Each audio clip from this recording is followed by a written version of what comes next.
Hello friends, नमस्कार, good evening. आप सभी का बहुत बहुत स्वागत है आपके अपने channel triple C by study पर। आइए स्टार्ट करते हैं आज के इस क्लास को। आज की इस क्लास में 12 जुलाई ट्रिपल सी एग्जाम में पूछे गए कुछ इंपॉर्टेंट प्रश्नों को शामिल किया है। ये सभी प्रश्न आपके होने वाले ट्रिपल सी एग्जाम के लिए काफ़ी इंपॉर्टेंट होंगे, सो आप सभी इस क्लास को लास्ट तक अवश्य देखें। और ये सभी प्रश्न हमारे पास भेजे हैं पुष्पित प्रयागराज से, ध्रुव अयोध्या से, अजीत सिंह दिल्ली से, समीर अहमद और विजय शंकर पासवान सिद्धार्थ नगर से। तो आप सभी का सबसे पहले बहुत बहुत धन्यवाद जो आपने हमें प्रश्न भेजे हैं। और आप लोग भी जिनका ट्रिपल सी का एग्ज़ाम आगे होने वाला है, अपने प्रश्न आप हमें अवश्य भेजें। प्रश्न आप हमें 9452299436 पर व्हाट्सएप कर सकते हैं। तो चलिए स्टार्ट करते हैं आज के इस सेशन को। आज का सबसे पहला प्रश्न आपकी स्क्रीन पर है और यहाँ पर पूछा गया है, AEPS का पूरा नाम क्या होता है? What is the full form of AEPS? बहुत ही सिंपल सा प्रश्न है, आप सबको पता होगा। AEPS का मतलब होता है आधार इनेबल्ड पेमेंट सिस्टम। तो यहाँ पर सही जवाब क्या हो जाएगा? Aadhaar enabled payment system, option number B correct answer होगा। ठीक है, AEPS का मतलब आधार इनेबल्ड पेमेंट सिस्टम होता है। अगला सवाल था, कौन सी ई कॉमर्स कंपनी है? क्वेश्चन नंबर सेकंड में आपको बताना है कौन सी एक ई कॉमर्स कंपनी है। अमेजॉन, फेसबुक, ट्विटर या फिर याहू। तो इसमें से ई कॉमर्स के अंतर्गत कौन सी कंपनी आती है? क्या होगा इसका सही जवाब, बताइए। ई कॉमर्स की अगर हम बात करें तो यहाँ पर आपका ऑप्शन पहला हो जाएगा अमेजॉन। कैसी है? अमेजॉन एक ई कॉमर्स कंपनी है, यानी फर्स्ट ऑप्शन हमारा यहाँ पे राइट होगा। क्वेश्चन नंबर थर्ड कहता है, लिब्रे ऑफिस राइटर में बाई डिफ़ॉल्ट फंट साइज क्या होता है? बाई डिफ़ॉल्ट फंट साइज यहाँ पर क्या होता है, ये आपको बताना है। बाई डिफ़ॉल्ट फंट साइज की बात की गई है लिब्रे ऑफिस राइटर में, तो कौन सा आपका सही जवाब हो जाएगा? देखिए, जब भी आप लिब्रे ऑफिस राइटर में कुछ लिखते हैं तो वहाँ पर जो फंट साइज होता है वो 12 फीट का होता है। 12 फीट का होता है, यानी पीटी का होता है। पीटी का मतलब यहाँ पर क्या होगा? पॉइंट होता है। तो 12 पॉइंट का फंट साइज बाई डिफ़ॉल्ट होता है। बाकी अगर बात हो मिनिमम की तो आपको पता है मिनिमम 6 कर सकते हैं ड्रॉप डाउन में, और मैक्सिमम कितना कर सकते हैं? 96 कर सकते हैं, ये आपको ध्यान रखना है। क्वेश्चन नंबर 4 कहता है, निम्न में से कौन सा एक सही सेल एड्रेस है? तो इसमें सही सेल एड्रेस के बारे में बताना है, कौन सा एक वैलिड सेल का पता है। देखो, सेल एड्रेस जो होता है उसमें क्या होते हैं? कॉलम होते हैं और इस प्रकार से आपके रोज होते हैं, और यहाँ पर AVCD इस प्रकार से कॉलम लेटर होते हैं और ये रो नंबर होते हैं। तो कोई भी सेल है उसका जो एड्रेस बनेगा वो क्या बनेगा? कॉलम लेटर और रो नंबर से। जैसे यहाँ पर V1 क्या होगा? एक सेल हो जाएगा। कौन सा वाला सेल? ये वाला सेल आपका हो जाएगा V1। अगर हम इस सेल की बात करें तो इसका एड्रेस क्या हो जाएगा? C2 इसका एड्रेस हो जाएगा, है ना। इसका एड्रेस क्या हो जाएगा? C2 हो जाएगा। तो यहाँ पर कौन सा एक सही सेल एड्रेस है? एक ऐसा है जो सही है, पहला AMJ 1540, तो यही वाला सही है। आप देखो गलत कैसे हैं, XFE दिया गया है 1600। आपको पता है लिब्रे ऑफिस कैल्क का जो नया वर्जन है उसमें XFD तक कॉलम है, बट इन्होंने XFD के स्थान पर E कर दिया, तो ये वाला कॉलम ही नहीं है, यानी ये भी आपका गलत हो जाएगा। फिर यहाँ पर 52 AMJ दिया गया है, तो पहले रो नंबर नहीं आ सकता है, पहले लेटर होता है, तो ये भी गलत हो गया। और AMJ 10,48,579 दिया गया है। आपको पता है लिब्रे ऑफिस कैल्क में कुल जो सेल हैं आपके वो 10,48,576 हैं। ठीक है, तो यहाँ पर 79 दिया गया है, तो इसलिए ये भी गलत हो जाएगा। तो इसमें सही जवाब पहला ही है, AMJ 1540, ये आपका करेक्ट आंसर है। निम्न में से किस मेमोरी को बार बार रिफ्रेश किया जाता है? किस मेमोरी को बार बार रिफ्रेश करना पड़ता है? तो बताएं इसका सही जवाब क्या होगा? किस मेमोरी को बार बार रिफ्रेश करना पड़ता है? तो किसे रिफ्रेशिंग मेमोरी कहते हैं? Yes RAM, D RAM, pen drive, या इसमें से कोई नहीं? इसमें आपका सही जवाब होगा ऑप्शन बी। जो आपका डी रैम होता है यह एक रिफ्रेशिंग मेमोरी होता है। कैसा होता है? इसको रिफ्रेश करना पड़ता है। और जो यस रैम होता है यह एक नॉन रिफ्रेशिंग मेमोरी होता है। कैसा होता है? नॉन रिफ्रेशिंग होता है, याद रखना है। हमें ऑनलाइन लेन देन करते समय सुरक्षा का ध्यान रखना चाहिए। क्वेश्चन नंबर 6 बड़ा लॉजिकल है, तो आंसर आपको देना है क्या इसमें ट्रू होगा या फिर फॉल्स होगा। हमें ऑनलाइन लेन देन करते समय सुरक्षा का ध्यान रखना चाहिए। अब आपके हिसाब से इसका जवाब क्या होगा ये आपको बताना है।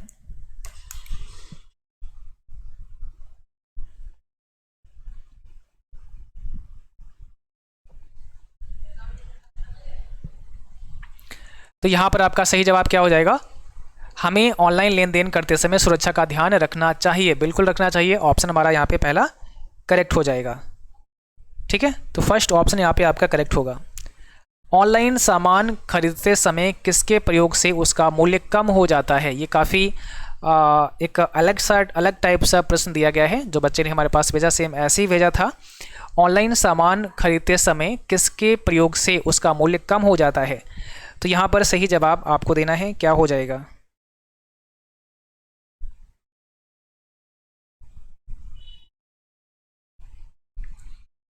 देखिए, coupon code, captcha code, pin code या इसमें से कोई नहीं। तो बहुत सिंपल सी बात है, कूपन कोड यूज़ कर लेंगे, है ना। Coupon code mean discount code अगर यूज़ कर लेते हैं तो प्राइस क्या हो जाता है, कम हो जाता है। तो कुछ ऐसा भी प्रश्न आपके एग्जाम में पूछा गया था, आज के एग्जाम में ये सवाल पूछा गया था, ऑनलाइन सामान खरीदते समय किसके प्रयोग से उसका मूल्य कम हो जाता है? कूपन कोड के प्रयोग से मूल्य कम हो जाता है। किसी विशेष पेज पर जाने के लिए किस शॉर्टकट कुंजी का इस्तेमाल करते हैं? आप अगर किसी विशेष पेज पर जाना चाहते हैं तो इसके लिए क्या शॉर्टकट की इस्तेमाल करोगे? देखो, आपने लिब्रे ऑफिस राइटर में बहुत सारे पेजेस तैयार किए हैं, मीन बहुत सारा कंटेंट लिखा है, और आप किसी विशेष पेज पर जाना चाहते हैं तो इसके लिए आप कंट्रोल के साथ में जी प्रेस करते हैं। कंट्रोल जी से क्या होता है, कंट्रोल जी से गो टू की कमांड ओपन हो जाती है। गो टू, अब आप जिस पेज पर जाना चाहते हैं वो यहाँ पर आप डाल देंगे। जैसे 2 नंबर पेज पे जाना चाहते हैं, यहाँ लिखा होगा 2 of 4, तो हम 4 पेज है ना, उस पर दूसरे वाले पे जाना चाहते हैं तो आप यहाँ क्लिक करेंगे और 2 डालेंगे और एंटर प्रेस कर देंगे तो आप उसी पेज पर पहुँच जाओगे। यदि समय तथा दिनांक रिसेट हो गया है तो आप कहाँ से इसे सही करेंगे? यदि समय तथा दिनांक रिसेट हो गया है तो आप इसे कहाँ से सही करेंगे? इसका आंसर आपको देना है। तो देखिए, यहाँ पर अगर हमें डेट एंड टाइम सेट करना होगा तो आप कंट्रोल पैनल में जा सकते हैं, कंट्रोल पैनल में जाके डेट एंड टाइम को सेट कर सकते हैं। तो ऑप्शन बी हो जाएगा, यहाँ जो ऑप्शन दिया है उसमें करेक्ट आंसर हमारा ऑप्शन बी है।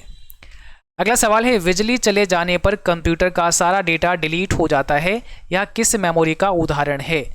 बिजली चले जाने पर कंप्यूटर का सारा डेटा डिलीट हो जाता है, यह किस मेमोरी का एग्जाम्पल है? इसके बारे में आपको बताना है।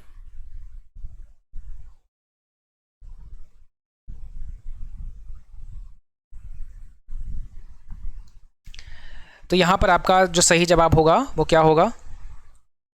ऑप्शन नंबर यहाँ पहला हो जाएगा, रैम।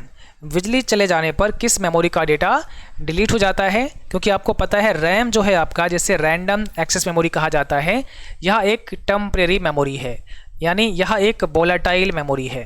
और जो वोलेटाइल मेमोरी होती है उसमें क्या होता है, बिजली जाने के बाद डेटा डिलीट हो जाता है। तो रैम एक वोलेटाइल मेमोरी के अंतर्गत आता है। अब रैम की जब बात होगी तो इसके अंदर फिर चाहे डी रैम की बात हो, है ना, चाहे यस रैम की बात हो, चाहे DDR2-3 किसी की बात हो, सब वोलेटाइल ही होती हैं। ठीक है ना, क्योंकि आजकल DDR3 एंड 4, 2 यही सब यूज होती हैं। ऑप्शन यहाँ पे पहला हो जाएगा। बाकी रोम का मतलब क्या होता है, रीड ओनली मेमोरी होता है, तो रोम के अंदर भी डेटा हमारा बना रहता है परमानेंट। HDD हमारी हार्ड डिस्क ड्राइव होती है और SSD हमारी सॉलिड स्टेट ड्राइव होती है। तो इन सभी में डेटा परमानेंट बना रहता है, इसलिए इन सभी को कहा जाता है नॉन वोलेटाइल। क्या बोला जाता है? नॉन वोलेटाइल मेमोरी कहा जाता है। ट्विटर में अधिकतम कितने कैरेक्टर ट्वीट कर सकते हैं? ट्विटर में अगर आप ट्वीट करते हैं तो कितने कैरेक्टर तक आप ट्वीट कर सकते हैं, ये सवाल आपसे पूछा गया है। यहाँ पर सही जवाब आप सभी देंगे, इसमें राइट आंसर आपका क्या हो जाएगा? देखिए, ट्विटर में ट्वीट करते समय मैक्सिमम कितने कैरेक्टर लिखे जा सकते हैं, इसका सही जवाब आप सभी बताएंगे कमेंट बॉक्स में। और जो साथी क्लास में अभी भी प्रेजेंट हुए हैं, आप सभी को क्लास को शेयर कर देना है ताकि और भी साथी इस क्लास को ज्वाइन कर पाएँ। बाकी जिन बच्चों ने लाइक नहीं किया है सभी को लाइक भी कर देना है क्लास को, ठीक है।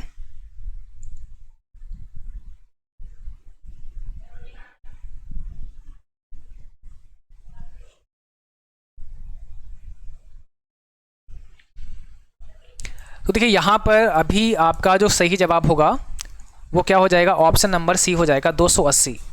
280 कैरेक्टर जो है ना वो आप ट्वीट कर सकते हैं ट्विटर पर। बट अब ये अपडेट हो गया है, अब ध्यान रखना है, अब इसकी संख्या बढ़ा दी गई है। तो अगर आपके प्रश्न में कई बार क्या होता है ना, डेटा अपडेट हो जाता है, उसके बाद भी जो प्रश्न आते हैं ट्रिपल सी एग्जाम में उसमें पुराने ही ऑप्शन दिए रहते हैं, तो तब तो आपको 280 करना है, 280 करना है। लेकिन अब इसकी संख्या 10,000 हो गई है, 10,000 कैरेक्टर को आप लिख सकते हैं। तो आप जब ट्वीट करते हैं तो ये अब 10,000 कैरेक्टर को सपोर्ट करने लगा है। आप 10,000 कैरेक्टर यहाँ पे लिखे जा सकते हैं, तो ये एक प्लस पॉइंट है आपके लिए, इसको आपको नोट कर लेना है। बट ऑप्शन में अगर आपके ऐसा 10,000 नहीं आता है तो आपको 280 पर ही जाना है। जैसे यहाँ पे 520 दिया है, फिर इसको भी नहीं करना है, आपको 280 ही करना है, क्योंकि क्या होता है जो ट्रिपल सी का डेटाबेस होता है वहाँ पर 280 पर ही टिक किया गया होगा। तो अगर आप 280 पर आंसर अपना करोगे तभी वहाँ पर वो टिक माना जाएगा, मीन तभी वो वहाँ पर सही माना जाएगा, है ना। नहीं तो आपने 520 पे कर दिया ये सोच करके, और वहाँ पर उन्होंने आंसर में क्या रखा होगा, 280 रखा होगा, तो आपका गलत हो जाएगा। जबकि सही आप बता रहे हैं 520 भी हो सकता है, जब 10,000 यहाँ पे होगा तब तो 520 भी जाहिर सी बातें हो जाएगा आपका सही जवाब, क्योंकि वहाँ पर उनके डेटाबेस में ऐसा नहीं होगा, इसलिए आपका गलत हो जाएगा। ठीक है, तो आपको यहाँ पर जब 10,000 दिखाई दे और ऐसा प्रश्न हो तभी करोगे, अदरवाइज आपको 280 पर ही क्लिक करना होगा जो पहले था वही। ठीक है, चलो अगला सवाल देखो। 10 रुपये का सिक्का पहली बार कब लॉन्च हुआ था? 10 रुपये का सिक्का पहली बार कब लॉन्च हुआ था? इसका आंसर आपको देना है, कमेंट बॉक्स में बताना है सही जवाब क्या हो जाएगा। 10 रुपये का सिक्का पहली बार कब लॉन्च हुआ था? क्वेश्चन नंबर 12 आपके स्क्रीन पर है, और इसमें जो आपका सही जवाब होगा वो क्या हो जाएगा ये आप सब बताएंगे। ऑप्शन नंबर यहाँ बी हो जाएगा, 2005 में 10 रुपये का जो सिक्का था, जो कॉइन था, वो कब लॉन्च हुआ था? पहली बार 2005 में लॉन्च हुआ था। लिब्रे ऑफिस में रिपीट के लिए शॉर्टकट कुंजी क्या होती है? अगर आपने कुछ भी लिखा है और उसको दोबारा से रिपीट करना चाहते हैं तो आप एक शॉर्टकट की यूज कर सकते हैं जो है control shift by. Control shift by से हम रिपीट कर सकते हैं, या फिर हम इसके लिए एडिट मेनू में जा सकते हैं। कौन से मेनू में जा सकते हैं? एडिट मेनू में हम इसके लिए जा सकते हैं, और वहाँ पर हमें रिपीट का ऑप्शन मिल जाएगा। इंटरनेट के जनक कौन हैं? आपको क्या बताना है? इंटरनेट के जनक बताने हैं। फादर ऑफ इंटरनेट की बात यहाँ पर की गई है, तो अगर हम बात करते हैं इंटरनेट के जनक की तो यहाँ विंट सेर्फ हो जाएंगे, ऑप्शन हमारा डी करेक्ट हो जाएगा। अगला सवाल था 500 रुपीज़ के नोट का साइज़ कितना होता है? तो कई बार यहाँ पे साइज़ पूछते हैं, कई बार आपसे कलर पूछते हैं, तो अभी साइज़ पूछा है। 500 रुपीज़ के नोट का जो साइज़ होता है वो आपका यहाँ पर ऑप्शन हो जाएगा पहला 166 × 150 आपका सही जवाब होगा, यानी 166 बाई 150 mm स्क्वायर होता है 500 रुपये के नोट का साइज। और अगर हम कलर की बात करते हैं तो कलर क्या होगा? स्टोन ग्रे कलर हो जाएगा, स्टोन ग्रे कलर का होता है ना, ये आपका 500 रुपीज़ का नोट। वैसे हमने इस पर वीडियो बनाया है, पूरा हमने समझाया है करेंसी के बारे में, आप उसे देख सकते हैं। क्यूआर कोड को कब डेवलप किया गया था? क्यूआर कोड को कब डेवलप किया गया था, मीन कब इसको बनाया गया था?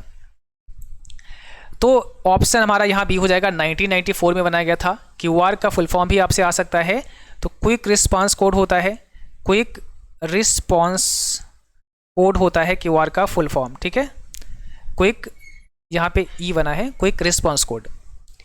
और इसको किसने डेवलप किया था? तो डेंसो वेब नाम की कंपनी के द्वारा इसको बनाया गया था, जो कि कहाँ की थी? जापान की थी। ठीक है, तो जापान में इसको डेवलप किया गया था डेंसो वेब कंपनी के द्वारा क्यूआर कोड को, सबसे पहले 1994 में।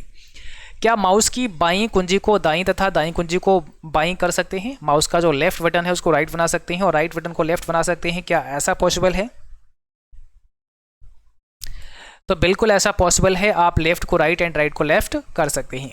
लिब्रे ऑफिस में प्रिंट प्रीव्यू की शॉर्टकट कुंजी क्या होती है? आप प्रिंट प्रीव्यू के लिए कौन सी शॉर्टकट कुंजी इस्तेमाल कर सकते हैं लिब्रे ऑफिस राइटर में? देखिए, अगर हमें लिब्रे ऑफिस राइटर में प्रिंट प्रीव्यू देखना है, इसके लिए हम कंट्रोल शिफ्ट ओ का इस्तेमाल कर सकते हैं। और कई बार ये पूछता है कि कौन से मेनू में मिलेगा, तो प्रिंट प्रीव्यू की कमांड हमें फाइल मेनू में देखने को मिलती है। फाइल मेनू पे क्लिक करेंगे और वहाँ पर हमें प्रिंट प्रीव्यू की कमांड देखने को मिल जाएगी। अगला है सीलिंग 120,11 का मान क्या होगा? और ये सीलिंग फार्मूला आज सुबह वाली क्लास में ही समझाया था, जो मॉर्निंग में क्लास हुई थी। तो आप सब बताइएगा इसमें कौन सा करेक्ट आंसर हो जाएगा, क्या होगा इसमें आपका राइट आंसर? तो देखिए यहाँ पर 121 हो जाएगा, क्योंकि यहाँ पर 120 दिया गया है, 11 से डिवाइड करना है 120 को, तो पूरा पूरा डिवाइड होगा नहीं, और सीलिंग दिया है तो हमें बढ़ते क्रम में देखना पड़ेगा। तो पहली ही संख्या 121 हमें ऐसे मिल गई है जो 11 से पूरी तरह से विभाजित हो जाएगी, और बस जो हो जाएगी वही हमारा आंसर हो जाता है। यहीं पर अगर फ्लोर दिया होता तो 120 के नीचे हमें देखना होता, 11 से जो डिवाइड हो जाएगी वही आंसर हो जाएगा। कह रहे हैं रोम एक वोलेटाइल मेमोरी का प्रकार है। कैसी मेमोरी का प्रकार है? एक वोलेटाइल मेमोरी का प्रकार है। तो अभी हमने समझाया वोलेटाइल और नॉन वोलेटाइल में अंतर क्या होता है। वोलेटाइल वो होती है जिसका डेटा डिलीट हो जाता है लाइट जाने के बाद, और नॉन वोलेटाइल वो होती है जो अपना डेटा डिलीट नहीं करती है। तो यहाँ पर रोम अपना डेटा डिलीट नहीं करता है, इसलिए यह नॉन वोलेटाइल में आएगी। तो यहाँ पर हमें फॉल्स करना पड़ेगा, ऑप्शन बी हमारा हो जाएगा। अगला सवाल है AEPS में थंब इम्प्रेशन की आवश्यकता नहीं होती है। अगर आप AEPS सर्विस का लाभ ले रहे हैं तो आपको थंब इम्प्रेशन की ज़रूरत नहीं पड़ेगी। तो क्या ऐसा होता है? पहली बात तो ये समझना है कि AEPS होता क्या है। AEPS का मतलब होता है आधार इनेबल्ड पेमेंट सिस्टम। आपने देखा होगा जो छोटे छोटे ग्राहक सेवा केंद्र हैं वहाँ पर जाकर आप पैसे जमा कर सकते हैं, पैसे विड्रॉ कर सकते हैं, आप बैलेंस इंक्वायरी कर सकते हैं, अकाउंट ओपन करा सकते हैं, सारे काम आप कर सकते हैं। बट ये सारे काम आपके आधार कार्ड के द्वारा ही होते हैं। मीन आधार नंबर मैंडेटरी है इन सभी कार्यों के लिए, और वहाँ पर आपको अपना थंब इम्प्रेशन भी देना होता है। तो यहाँ पर इसको क्या करना पड़ेगा? फॉल्स करना पड़ेगा, क्योंकि AEPS सर्विस का लाभ अगर आप ले रहे हैं, इस सर्विस का लाभ उठाना चाहते हैं, तो आपके लिए थंब इम्प्रेशन जरूरी है ना। ऑप्शन बी हो जाएगा। प्लस आधार कार्ड नंबर भी जरूरी है। कई बार ऐसा भी पूछते हैं कि AEPS के लिए आधार कार्ड जरूरी है, तो हाँ बिल्कुल कंपलसरी है, तभी आप इस सर्विस का लाभ उठा सकते हैं। कैड का फुल फॉर्म क्या होता है? कैड का पूरा नाम आपको बताना है। सही जवाब क्या हो जाएगा? जो साथी क्लास से अभी भी जुड़े हैं आप सबको लाइक और शेयर कर देना है। लाइक और शेयर आपको करते रहना है सभी बच्चों को, ठीक है। चलिए, कंप्यूटर एडेड डिजाइन यहाँ पर हो जाएगा। ऑप्शन पहला ही करेक्ट हो जाएगा हमारा। कंप्यूटर एडेड डिजाइन होता है कैड का पूरा नाम। अगला सवाल है डिजी लॉकर ऐप कब लॉन्च किया गया? डिजी लॉकर ऐप को कब लॉन्च किया गया ये आपको बताना है। 2015 में, 16 में, 17 में या फिर 18 में। तो देखिए डिजी लॉकर ऐप की अगर हम बात करें तो इससे कई सारे सवाल आपके एग्जाम में बनते हैं। डिजी लॉकर को लेकर कई सारे सवाल आपके एग्जाम में आते हैं। एक सवाल आता है कि डिजी लॉकर में टोटल कितना स्पेस होता है। मीन टोटल जो यहाँ पर स्टोरेज आपको दिया जाता है वो कितना दिया जाता है? तो 1 GB होता है ना। ये क्या होगा? टोटल स्पेस होगा। टोटल स्पेस आपका होता है कितना? 1 GB का। फिर आता है इसमें कितने साइज़ की वीडियो को अपलोड कर सकते हैं, है ना। वीडियो, सॉरी मैंने बोल दिया, कितने साइज़ का फाइल अपलोड कर सकते हैं। जैसे कोई PDF फाइल है, कोई इमेज फाइल है, तो कितने साइज़ का हम कोई भी डॉक्यूमेंट, है ना, अपलोड कर सकते हैं। तो यहाँ पर हो जाएगा 10 MB। कितना? 10 MB का हम यहाँ पर कोई भी फाइल जो है वो अपलोड कर सकते हैं, ठीक है। और तीसरा सवाल यही आता है जो आपके सामने है कि डिजी लॉकर को कब लॉन्च किया गया। तो यहाँ पर सही जवाब हो जाएगा ऑप्शन पहला, 2015 में इसे लॉन्च किया गया था। और डिजी लॉकर के लिए हमें आधार कार्ड ज़रूरी होता है लगाना, क्योंकि आधार कार्ड जब हम इसमें यूज़ करते हैं तभी इसमें जो सर्विसेज है उनका लाभ उठाया जा सकता है। विश्व का पहला नेटवर्क कौन सा था? विश्व का पहला नेटवर्क कौन सा था? 24 में आपको बताना है। और यहाँ पर सही जवाब हो जाएगा ARPANET, जिसे एडवांस रिसर्च प्रोजेक्ट एजेंसी कहा जाता है। तो ARPANET को USA में डिफेंस डिपार्टमेंट के द्वारा सबसे पहले बनाया गया था, ठीक है। तो यहाँ पर ऑप्शन हमारा सी करेक्ट हो जाएगा। कौन सा ओपन सोर्स का उदाहरण है? निम्न में से पूछा गया है कि कौन सा एक ओपन सोर्स की कैटेगरी में आता है। अब देखिए ओपन सोर्स क्या होता है? ओपन सोर्स वह होता है जिसका सोर्स कोड भी फ्री में अवेलेबल होता है और जिस सॉफ्टवेयर को भी फ्री में आप चला सकते हैं। तो यहाँ लिनक्स, माइक्रोसॉफ्ट, बोथ ही एंड वी या नन ऑफ दीज का ऑप्शन दिया गया है। लिनक्स एक हमारा ऑपरेटिंग सिस्टम है, बट कैसा है? ओपन सोर्स है, ठीक है ना। ऑपरेटिंग सिस्टम है लेकिन ओपन सोर्स में आता है। माइक्रोसॉफ्ट भी हमारा एक माइक्रोसॉफ्ट विंडोज़ की अगर बात करें तो माइक्रोसॉफ्ट विंडोज़ हमारा एक ऑपरेटिंग सिस्टम है, बट वो ओपन सोर्स में शामिल नहीं होता है। उसके लिए हमें लाइसेंस की लेना पड़ता है, यानी पैसे खर्च करने पड़ते हैं। तो आज के सेशन में 25 प्रश्नों को शामिल किया गया था और आप सभी जिनका कल एग्जाम होने वाला है, हमारी तरफ से सभी को best of luck, all the best. I hope आप सभी का भी एग्जाम बहुत अच्छा होगा।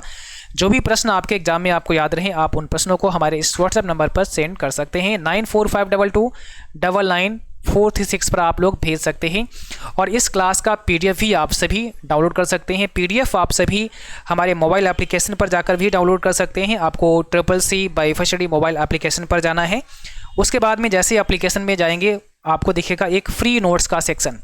तो एप्लीकेशन पर आपको जाना है और फ्री नोट्स वाले सेक्शन पे क्लिक करना है। और फ्री नोट्स वाले सेक्शन पे जैसे ही आप क्लिक करेंगे तो प्रीवियस पेपर में वहाँ पर एक कैटेगरी मिल जाएगा प्रीवियस पेपर का। प्रीवियस पेपर में जाके आपको आज का ये जो है ना प्रीवियस पेपर मिल जाएगा।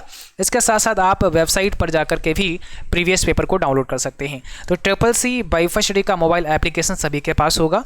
आप उसको ओपन करेंगे और जैसे ओपन करेंगे तो आपको वहाँ पर फ्री स्टडी मटेरियल मिलेगा। वहाँ पर आपको फ्री नोट्स का एक ऑप्शन मिलेगा और फ्री नोट्स पर आप क्लिक करेंगे तो वहाँ से फिर PDF को डाउनलोड कर पाएंगे। प्रीवियस पेपर का एक आपको सेक्शन मिल जाएगा। ओके, आज का सेशन बस यहीं पर समाप्त करेंगे। मुलाकात करेंगे अगली क्लास में, तब तक के लिए जय हिंद, बाय बाय।